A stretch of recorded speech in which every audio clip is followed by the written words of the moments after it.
Big up, everybody. It's your girl, Sophie Soph, back here on Sophia's Football Talk to discuss yet another Man United game. I mean, of course, we moved on from the, you know, poor result to Fenerbahce yesterday. Now we're going to be focusing on West Ham in the next 2 days. As we're playing West Ham away, West Ham also dealing with bad performances. Like, we're trash, but surely not as trash as West Ham, but especially with the expectations that they had. I mean, I definitely had some proper expectations for a West Ham to do a lot this season, but under Julian Lopetegui, it's not been working. It's not been looking good whatsoever. So yeah. Before we dive into talk about um, the game, make sure that you of course like this video here, subscribe to the channel as well as we are on the road to 5,000 subscribers. Let's make it happen before this year ends. And after this video, by the way, do check out my Fantasy Premier League video that I posted about an hour, 2 hours ago or so. Check it out. But yeah, let's go. So there are some news that we need to dive into though before we get into the game, such as Ten Hag. He had a quote where he, in the press conference, I am actually convinced that Ten Hag is self-sabotaging. I 100% believe Ten Hag doing an inside job. He's actually trying to get himself sacked.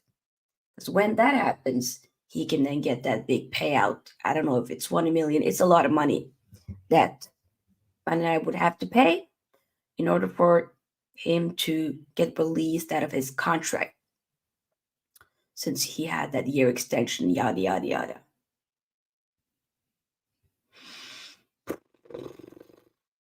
He is sabotaging. He really is. It's not looking cute. It's not looking good whatsoever. And we just have to go with it, I guess.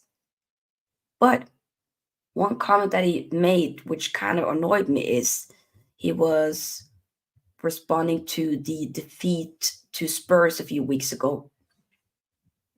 He says, I deny and ignore that Spurs game because the red card was overturned. Everything says he totally ignores the 3-0 defeat to Tottenham because of the Bruno Fernandes red card. In fact, it was overturned. So he's like literally trying to just completely act like that 3-0 defeat to Spurs at home, may I add, did not happen. Just because it was a red card, yes, it was overturned, but still, let's not get it twisted. We were bad before the red card. We actually started to play better when we were one less man on the field, to be fair. We were not good prior to the red cards. I don't understand it. But looks to be that we are trying to look for a new manager. Report by Chris Wheeler, Man United have held secret talks with a number of managers over replacing Erik Ten Hag. We have Ruben Amorim and Edin Terzic are on the list of potential targets to replace Ten Hag. Thomas Frank is also under consideration. There's also an Italian outlet that is reporting that Man United has already agreed, or technically, Simone Inzaghi, the Inter Milan manager, has agreed to come to Man United for next season. So I'm like, We're hearing so many different conflicting reports. I don't know what to believe. But also Ben Jacobs did report that Manchester United had contact with Xavi through intermediaries as part of succession plan. And Chris Wheeler as well said Man United spoke with Xavi Hernandez 10 days ago for a 4-man delegation led by Omar Barada, who flew to Barcelona. And I did obviously talk about this, I believe, last week, where the word talks about potentially getting Xavi. So we are looking to talk to him, and we've been talking to him. So he's one of the contenders, but I don't know. He's been out of the job, so he's been waiting. It's now just about, are you actually going to go all the way and trying to, solidify and get that job? I don't know. Pico Tulumba says, I personally no longer have the energy for Man United. I I I watch because I feel it's a chore. I watch so I don't get fined. Like that's the type of mentality that I have with Man United. I watch, but it's not like, oh, I'm being so joyful, I'm being so excited, so, you know, oh, happy, looking forward to watching the game. No, I just watch this because I feel like I have to. It's my team. I want to support. I I don't like, it's also the fear of missing out. I don't want to miss games. I don't like missing games. Um, Past like 4 or 5 years, I don't really think I've missed. If I miss the game, I always then rewatch. I have to, because I would still want to watch it. You know what I'm saying? So that's kind of where I'm at, and I wanna. That's just how I feel. We have to wait and see. Either way, let's talk about some transfer news. So this one was quite interesting, reported by Plettenberg. Man United's interest in Alfonso Davies, the Bayern Munich left back, is becoming more concrete, with capital letters, by the way. United have been gathering extensive information on Davies for several days and made an informal inquiry to his camp in recent months. At present, there are no new talks about a contract extension with Bayern Munich. Davies could leave the club as a free agent next summer. I feel like it's probably, I mean, he's been linked with Real Madrid for the longest as well. He probably would go to Real Madrid, but as, until we hear a Alfonso Davies to Real Madrid, here we go, I'll entertain this for a little bit. But he probably won't become to Man United, but I would love to have him at Man United. I need to also see his injury record, because I think sometimes he can be a bit like, But when he's on it, though, he's honest. He's on it. I just want to see the okay. Let's see here. So far this season, he's had 6 appearances in the Bundesliga. Okay. And Champions League 3. Okay. Interesting. Obviously, some of them are not really full games, but still, he has been playing. Toloma says he won't accept us. You never know. You never know. We gotta try. We gotta try, is all I'm gonna say. Also, some other players that we will be linked with. Chris Rigg, who's a 17-year-old Sunderland midfielder, is a player that Man United is set to make a move for. United are closely monitoring Rigg and see him as a type of player who represents the amount of potential that United's Chiefs wants to bring into the squad. Reported by Ben Jacobs. Looks to be that we're trying to get more and more youngsters into it, and we'll see. Pick up Eddie. Hope you do well. Get the likes up, people, and subscribe to Eddie. Speak up, Sofia, and all in the chat. Transfer news does not turn me on one bit when every manager since Van Gaal can't work a formula. I hear it. I think that's fair. I think that's fair. I think we just have to wait. No one can be worse than Shaw at injuries. He's pretty bad. And Mount. Those two in particular.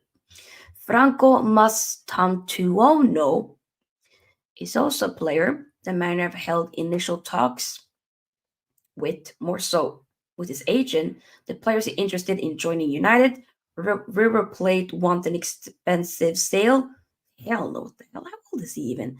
And for Mastantuono to stay on loan with them for another 6 months or a year. Interesting. Okay, Youngsters Project 2028. I mean, Owen Barada wants to win the league by 2028, so maybe he's just trying to like make that a thing. I don't know. I don't know. And this obviously is not more so in regards to incomings, but outgoings, potential outgoing. There has been, okay, so Fabrizio Romano tweeted reports that Joshua Zirkzee is thinking of leaving Man United are false, as there looks to be that there were some type of reports claiming that he wanted to leave Man United. Been confirmed by multiple sources that that's false. Big up Manny, hope you're doing well. I have faith that Man United will beat West Ham at London, while I have my own worries when Everton play against Fulham at Goodison Park. Yep, it'll be interesting, both of them. Plettenberg also confirmed he's been told that Joshua Zirkzee does not intend to leave Man United in winter. The 22-year-old believes in his qualities, wants to establish himself, and see himself as the number one striker. Rumors about his intentions to leave the club are fake news, according to sources. And then Fabrizio Romano adds, Man United are more than happy to wait for Joshua Zirkzee to develop the same way they have done with Rasmus Hojlund. And I hear it. I personally am not one of these people that just completely writes off a player after just either one season or he's just been in 2 months. Give the guy a break. Cut him some slack. Like, come on. That's at least what I think. I don't like saying, okay, you're not going to be good, you're trash this early. It's so early. Why? It doesn't make any sense at all. It doesn't. By the way, so I talked about in the match reaction yesterday, but Anthony did get injured. For Westbury, Stephen Railston says Anthony is currently being assessed by Man United. The severity of his injury will be announced in due course. So I don't think he'll be available for any time soon, but yeah. In regards to availability, so if we move more so towards the game on Sunday, Evans wasn't available for the Fenerbahce game as he had some type of knock. Bruno was obviously suspended, but Ten Hag is hoping that both of them will be available for Sunday's Premier League game. So we have to wait and see. Malasia, Luke Shaw, and Euro have yet to feature this season due to injury, while Maguire, Cabimeno, and Mason Mount are still expected to be sidelined. So it'd probably be more so like very much the same squad team, I think, with some tweaks. But you never know. Because I never was gonna predict Mazraoui in the 10. That wasn't in my cards at all. West Ham news: the Hammers will be out with attacker Mohamed Kudus, who was sent off during last weekend, and I did watch that game. Damn, against Spurs, the defeat. He was fighting like three people. Three people were on the ground because of this guy. Mad. Some assigned Nicholas Fulkrug hasn't featured since August due to a calf problem, but during the international break, Lopetegui said he hoped that to have the German available for the next matches. We are injuries FC. The thing is, though, Arsenal been getting a couple of key injuries as well. So we're not the only one. We're not. Amakud is not available for tomorrow. Yes, it's actually Sunday. He's not available. It is Sunday, right? I'm pretty sure it's Sunday. Am I tripping?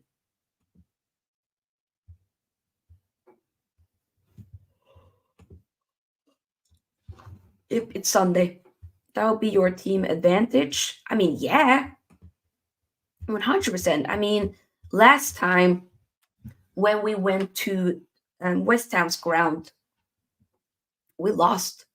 We lost 2-0. We don't really have the best record at their ground. So I think, oh yeah, it's Saturday where he is, of course. Sometimes I'm just forgetting people are in different time zones. Thank you, Tolumba. Tolumba, it's been one of the, like, yesterday was a long day at work. And today was one of the days where I was like, I'm gonna go to work, but I just wanted to be quick. It was one of the day, even though it's been a great day actually, but I just energy wise, I'm not fully up to par today. But we move.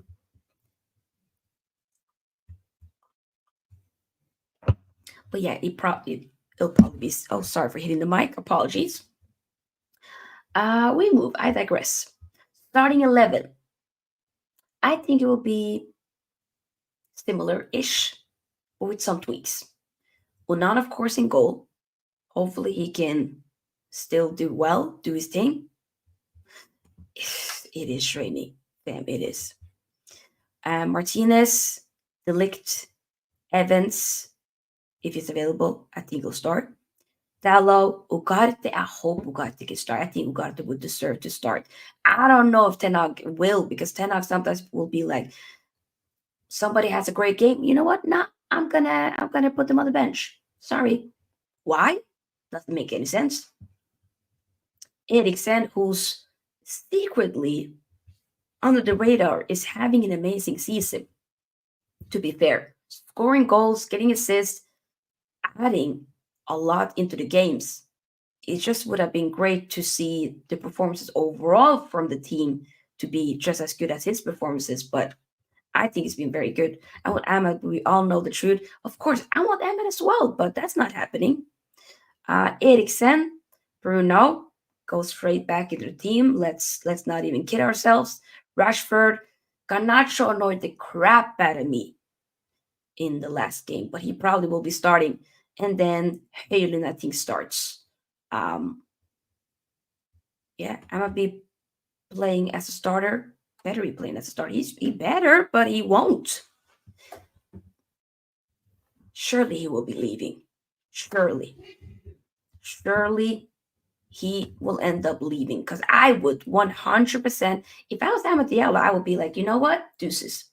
Why am I even here? Why? For who? Who am I here for? Why? Doesn't even make any sense, you know? That is basically how I would feel.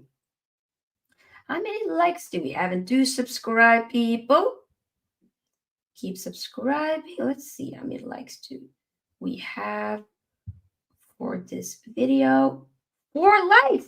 Now y'all are taking the piss. Excuse me? 4 likes. Hey, hey, like the damn video. Seriously, it's free. It doesn't cost you a penny. Because what? It's free. Like the video. Like it. Seriously.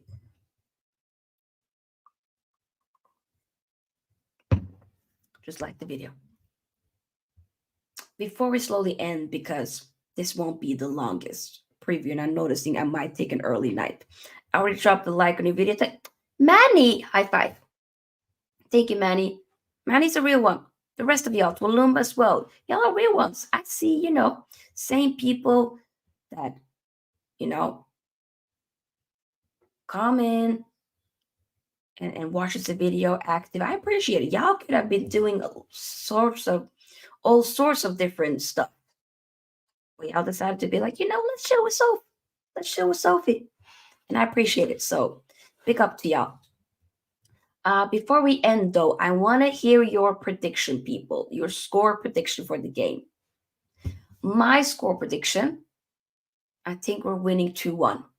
I just think with how bad they are, I just can't envision us to be worse.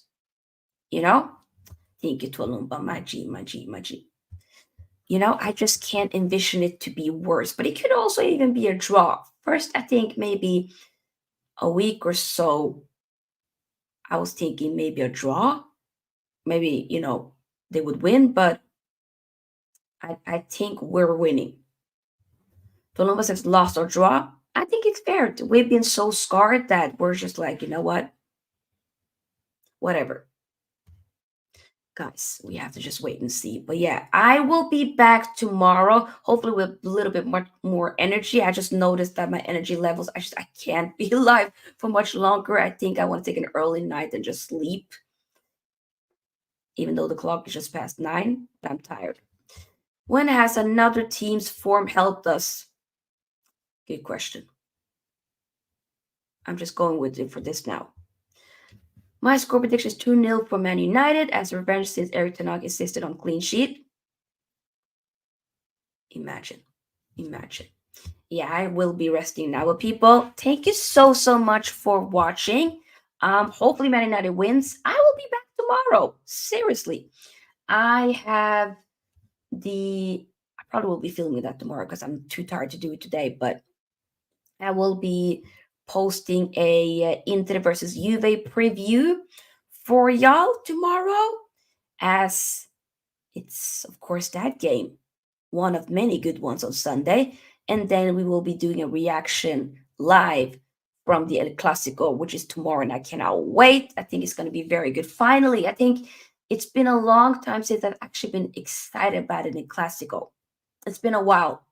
It was more so like Ronaldo, Messi days. Obviously, it won't be as exciting as then, but it's kind of nice to see you have a Yamal cooking. Rafinha's been cooking for Barcelona. Vinny's been cooking for Real Madrid. You want to see Will Mbappe show up? Bellingham. Like, I think this is dope.